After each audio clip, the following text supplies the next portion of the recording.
715-996. Corks 96 FM. Right, Una is with Greyhound Rescue Association Ireland. Morning, Una. Good morning, PJ. How are you? I'm good. I'm kind of trying to separate the two things in my mind here, and you'll tell me, I'm sure, whether I'm right or wrong. I go out and see what happens out in Curraheen Park, and having been there a couple of times and seen the racing out there, I'm separating that in my mind from the hideous spectacle that is the Canidrome. Am I right or wrong to do that? Well, I mean, I suppose the reality is that there's a sort of a myth in Ireland that all or even most racing greyhounds go on to have a successful racing career in a place like Curraheen or Yole or Shelburne Park. But the reality is it's only a small number of these greyhounds that are bred in Ireland who are actually fast enough to race at that level. Mm-hmm. A lot of dogs are not. They fail their speed trials, they're not fast enough. And what happens is a lot of greyhound owners, or some greyhound owners, try to recoup some money by selling the dogs on for export. Because obviously, if the dog is euthanized, they normally pay for that service. They'll pay a vet, or they'll have to take it to the pound where it's euthanized. You've got to pay for that. But sometimes an opportunity exists for them to make some money on that dog.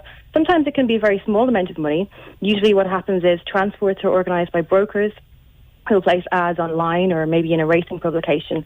And what they'll do is offer cash for substandard dogs, and they'll place them with international buyers, for example, in the Canidrome. And often those dogs are changing hands for as little as €100, 100, 200 euros, not just in places like Macau, but also to Spain, Romania, Portugal, places like that. Because what's happening is the dogs are just viewed as commodities, so they're treated as if they're disposable. We do, I believe, apply pretty high standards at the racetrack and veterinary. Reading down on what they do at the Canidrome, the dog can be raced 3 or 4 times a night. The dog can literally be taken off the track and brought back to the traps to race a second time. There is no vet. There is no supervision. If the dog drops dead, it'll just be dragged away and left there. Yeah, exactly. There's none of it. Now, that's a vast, vast galaxy away from the way that they examine and look after the dogs here, isn't it? It is, actually. And Ireland actually has some of the best greyhound welfare legislation in the world.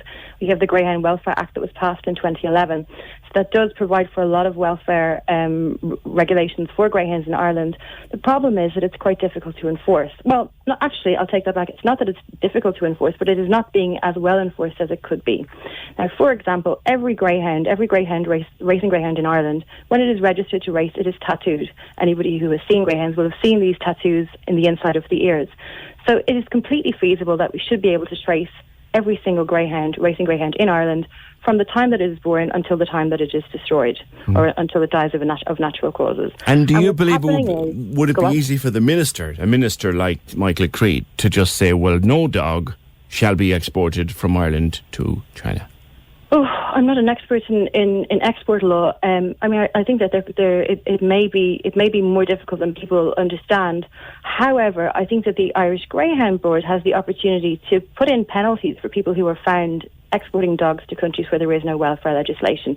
Severe penalties, large fines, and lifetime bans from racing. And I think that would be an extremely effective way of putting a stop to these kind of exports.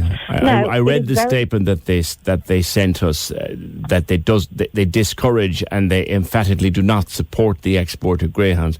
But that statement doesn't do anything to stop it or discourage it. That's not enough. That is not enough. What we should be seeing is bans, and what we should be seeing is fines. Now, what is very encouraging is the last shipment of dogs that was going to Macau, the one that Grania mentioned earlier. There was a shipment of dogs that was sent off to Macau. They were stopped in the UK. They were refused to be allowed to board a flight to China, and the people who were involved in that transport have lost their transport licences. Now, that is very encouraging. But what we want to see is more of that. We want to see is a culture being promoted within the racing industry where owners are held responsible for the welfare of the greyhounds all the way through their life. As I've said, every single dog is tattooed. The details are held in a database somewhere. It's completely feasible that these dogs could be tracked constantly, and that people should be held accountable. If the dog disappears, if they have a dog this year, it's not there next year, they can't account for its whereabouts, there needs to be penalties for that kind of behaviour. If you knowingly send a dog to a place where it could be raced to death. I mean, if you were to knowingly be sending dogs to Yulin, for example, to that horrible festival where they literally tear them apart and eat them. Well, let's not forget there was actually a greyhound found in a container of dogs which were rescued on their way to the Yulin Get away. dog eating festival. There was a greyhound. Tell me that. Tell me more about that, Una. Because my daughter brought the attention of Yulin to me. I'd never heard of it. It's hideous. It's horrible. It's hideous. awful. And the dogs are in China. Dogs are often used for leather as well. There are a lot of horrible fates in store for dogs who end up in China. Unfortunately, that's as much as I know about the greyhound. I don't think it was ever traced back to any particular country. To hear it might even have happened is yuck. Yeah, it's a possibility, you know. All right, okay, we certainly need better regulations here. Hold on before I go to a break. I need to bring in John. Morning, John, how are you? PJ, how are you? Good. Listen, I'm thinking now, right, that maybe it's these guys that are breeding them, right, and exporting them. You get to them, you eliminate the problem, don't you? Well, that's the point. You want to enforce laws on breeders, don't you, Una? Yeah. We do, like and it comes down to puppy farms, doesn't it? Yeah. You know, and that's my opinion of it, Peter. Right? Eliminate the puppy farms. You eliminate the problem. Do we have? I don't suppose we have racing greyhounds coming out of puppy farms. Do we, Una? We have. There's quite strict legislation in place under the Greyhound Welfare Act surrounding the breeding of dogs. But what's extremely worrying is, and John and Grania touched on this earlier, is the Irish Greyhound Board receives millions and millions of euros from public funding every year. So, for example, in December last year, in the budget, they received 14.8 million euros. That's to prop up an industry which has been in decline for a long, long time.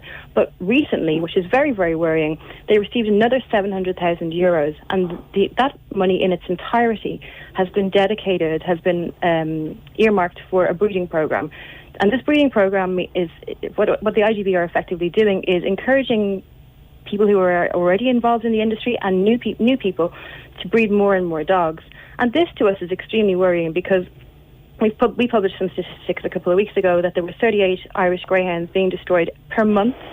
That's just in local authority pounds in and around Ireland, and that does not include dogs that are privately euthanised or dogs that are DIY euthanised, which does happen in Ireland, or the dogs which are abandoned.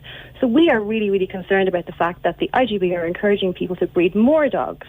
And very, very little future for an awful lot of them. John, I'll leave you go. Una, thanks very much. 1850 715 996.